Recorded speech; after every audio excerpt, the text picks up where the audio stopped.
Hey! Hey! Oh! Maligaya pagbabalik sa inyo mga nilalang. It's a good day, it's a brand new day. It's a special day naman ngayong ngayong araw na to kasi meron tayong another segment okay dito sa ating channel. Napapangalanan natin siyang Naystech.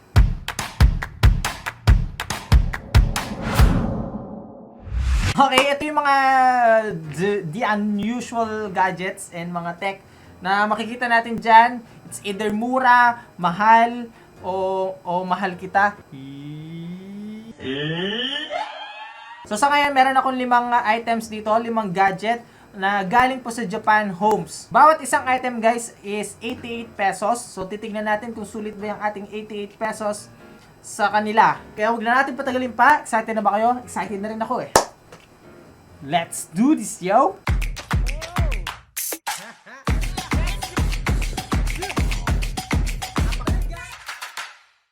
Okay, so first item natin guys is personal speaker.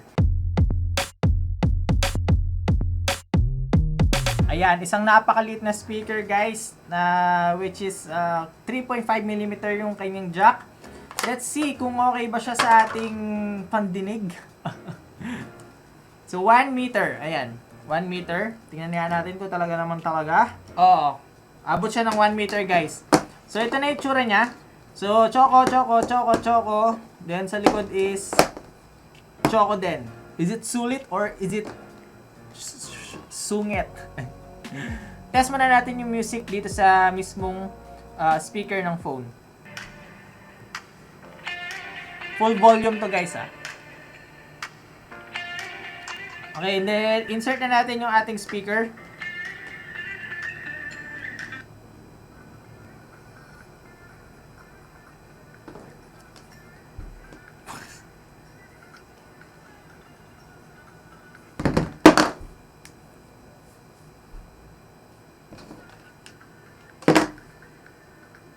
Hey!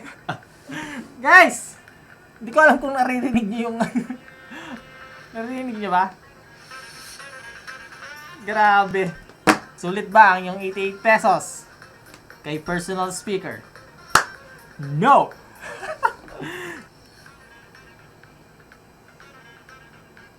Eh! Next item natin guys is yung wide lens. Okay? For mobile devices.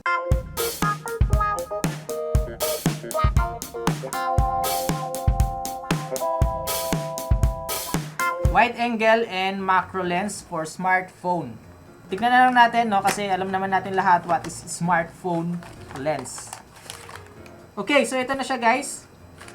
So meron tayong lens cap. Yan, na napakaliit, ang tabang cute. Lens cap and yung ating mismong clip, no? Universal clip and yung mismong lens. Ito siya. So nag-provide din sila ng small pouch, no? For the protection of our lens.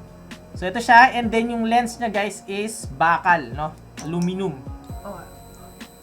Okay ba?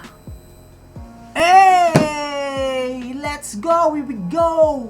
Am I wide now, ha? Okay, so ginawa naman yung part niya, naging wide naman tayo, but still, meron tayong distortion na makikita, and medyo may pagka black dyan sa may side, yan, corner. So what do you expect? 88 pesos. Aside from wide lens, meron tayong tinatawag na macro lens. Ayan, so kung mapapansin natin malabo guys, pero kung ilalapit natin yan, hey! Look at the details, man. Look at the details. Hindi natin magagawa yan sa normal na lens ng phone natin. Solid oh. Yan si Fox. The close-up version. Wide angle lens and macro lens for smartphone. Is it sulit or not sulit? Yes naman. 88 pesos guys. Nakita nyo naman, pwede nang maging phonography. Tinest naman natin yung macro lens kanina. Pwede na natin siyang isabak, no? Sa mga competition. Ang pinaka-downside lang is yung wide lens niya. Although, ginawa naman yung part niya as a wide lens, malaki nga lang ang distortion niya and meron tayong mga nakitang vignette sa side. Pero still, sulit sa 88 pesos. Next! So, kung familiar kayo sa mga VR glasses, 88 pesos. Meron ka ng VR glasses.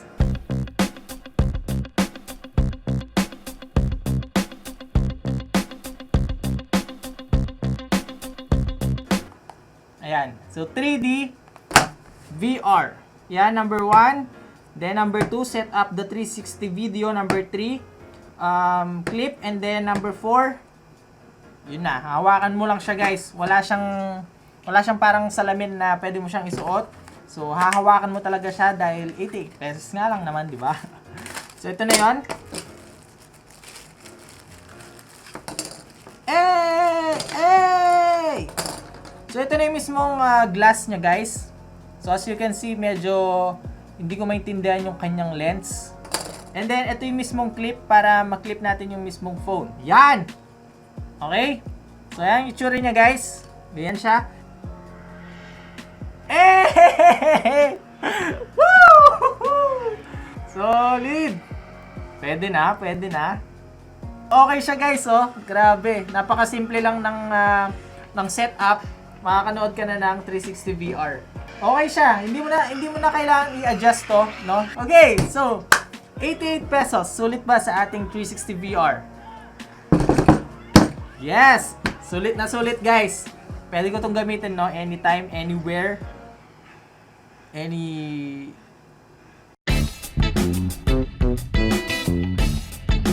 Okay, so next item natin is yung ating mini fan for mobile phone.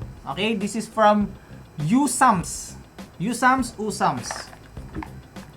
Ayan siya.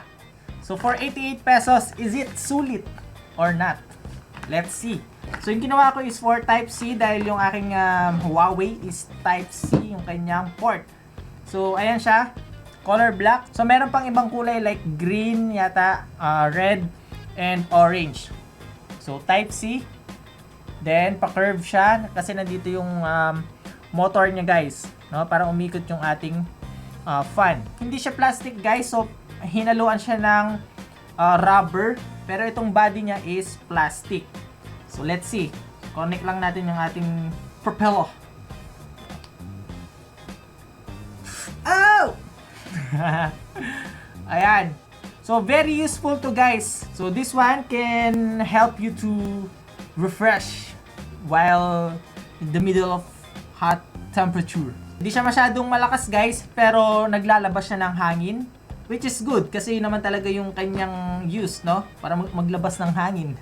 So hindi lang sa phone, guys, if ever na meron kayong power bank, pwede nyo tong ikabit, no? Sa mga power bank ninyo na merong Type-C na port or gamit kayo ng mga adapter.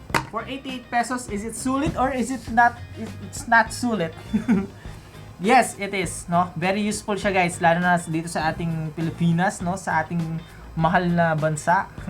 Napakalamig kasi dito, no? Portable siya, guys. Pwede mong dalhin kahit saan. Tanggalin mo lang to, then tanggalin mo yung kanyang blade, then you're good to go. Lastly, guys, operation stick. Nasaan yung stick dito? Hindi ko makita yung stick.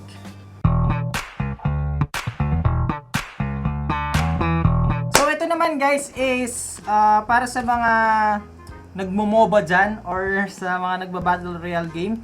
Tingnan natin kung accurate siya, kung gumagana ba to. And let's see if we can use it, no, sa ating mga game. Kaya ba natin i-risk yung ating rank game using this one. So plastic po yung ginamit nila dito. Lahat to plastic, guys. Wala tayong nakikitang any aluminum chena. Tapos ito yung suction niya, guys. So both side meron tayong suction dito, and pwede siyang maangat. Ayan. So kung i-try natin siya dito sa ating phone, syempre didalaan mo muna yan para dumikit. So ganyan lang siya i-setup, guys. Very easy, napaka simple lang. 2-step lang, dilaan mo, idikit mo, and that's it. Ayan na siya. And then, if ever na, for example, nasa lobby ka, pwede mong iangat to, guys. Tapos, pwede ka mag-chat. kung gusto mong may i-chat dyan or meron kang kakalikutin sa main menu. Then, kapag naglalaro ka na, balik mo lang and then, you're good to go. Kaya mo bang i-risk ang yung rank game while using this one? Let's see and let's test sa Mobile Legends. Ayan, so na-setup ko na siya dito. So may konting ano lang, minsan hindi siya na-touch. Ayan, tulad yan. Or delay lang. Let's see. Ayan, nakikita nyo naman guys yung on-screen na control natin, yung analog. It's working but hindi siya ganun ka-accurate guys. So medyo may konting touch na hindi niya na-touch talaga. Kasi isa siyang tamad na toucher. Ayan o. Okay, so minsan talaga hindi mo siya hindi siya na-touch. So yun lang ang pinaka-downside and yun lang ang pinaka-risk kapag ginagamit mo siya. Ayan, so nakita nyo naman, tinest natin siya sa ating Mobile Legend. And kayo na mag-decide kung pwede siyang gamitin sa mga rank game, no? Pwede nyo bang i-risk ang buhay ninyo sa liit na to. 88 pesos, okay ba siya? Sulit ba siya? I think, yes. Sulit pa rin siya kasi gumagana siya. Malaking tulong to sa mga pasmado tulad ko. For 88 pesos guys, meron ka ng analog. Isa lang ang pinaka hindi ko nagustuhan. Yung speaker. Mas malakas pa yung yung bulong ko eh. Sa sa output niya eh. Pero lahat na, okay na lahat. 88 pesos para sa akin is sulit na lahat ng item na to. Except dito sa chocolate bar speaker na to. Dahil nanggigigil ako sa'yo eh. And that's it for today's video guys. Sana nakatulong itong video na to kung naghahanap kayo ng mga ganitong klaseng gadget na tight ang budget. 88 pesos guys. Less than 100 pesos. Meron ka ng VR glass, meron ka ng wide angle lens, meron ka ng portable fan, and meron ka ng tiny little analog for your mobile device. At kung gusto mo pa makakita ng mga ganitong klaseng unboxing and reviews, lalong-lalo na sa ating segment na Naystech, pinapaya ko na sa iyo kaibigan, mag-subscribe sa channel na to. Huwag mo na rin kalimutan yung notification bell para updated ka pag meron tayong bagong upload. Hanggang sa muli nating pagkikita.